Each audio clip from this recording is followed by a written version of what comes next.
대기오염 조사기관인 에어비주얼이 발표한 2018년 세계 대기질 보고서에 따르면 우리나라가 OECD 국가 가운데 초미세먼지 오염도 2위를 차지했습니다. OECD 도시 가운데 대기질이 가장 나쁜 100개 도시에 우리나라 도시가 44곳이나 포함됐습니다. 그럼에도 불구하고 정부를 비롯한 우리나라의 대책에는 미흡한 부분이 많아 보입니다. 보도에 최대진 기자입니다. 전 세계에서 미세먼지로 인한 폐와 호흡기계 손상으로 매년 200만 명이 넘는 사망자가 발생하는 것으로 알려졌습니다. 특히 2016년 OECD 보고서에 따르면 한국이 대기오염에 제대로 대처하지 못한다면 40년 뒤에는 대기오염으로 인한 조기 사망률이 OECD 회원국 가운데 가장 높다는 예상과 함께 인구 100만 명당 사망자 수도 1000명이 넘어설 것으로 전망하고 있습니다.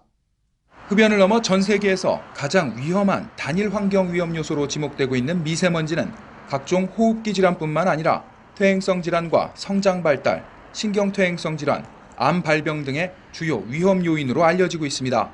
최근에는 풍향과 온도, 습도 등 기후변화로 인해 생성되는 2차 발생 초미세먼지가 더욱 위험한 것으로 알려졌습니다. 질소산화물이나 황산화물이나 암모니아, 그리고 휘발성 유기화합물과 같은 이런 가스상 물질들이 햇빛과 반응을 해서 2차성 초미세먼지를 발생하는 것이죠. 그 초미세먼지에는 공기 중에 있는 좋지 않은 다른 어떤 화학물질이나 유해 물질들이 포함될 수 있기 때문에 국민의 건강에 지대한 영향을 미칠 수 있다고 볼 수 있습니다. 전문가들은 원인을 정확히 알 수 없고 특별한 예방법이 없는 만큼 미세먼지와의 접촉을 최소화하는 것만이 최선의 방법이라고 말합니다. 결국 미세먼지를 줄이기 위한 개인의 노력이 시급한 상황, 가급적 대중교통을 이용하고 쓰레기 줄이기, 적정 온도 유지 등의 작은 실천에서부터 환경운동은 시작할 수 있습니다. 전문가들은 개인의 노력도 중요하지만 정부에서 연료 정책과 규제 정책의 강화가 시급하다며 대기업 위주의 규제 정책에서 더 나아가 중소기업과 축산업, 농업 등 전 방위적인 환경보호 정책이 수립돼야 한다고 강조합니다.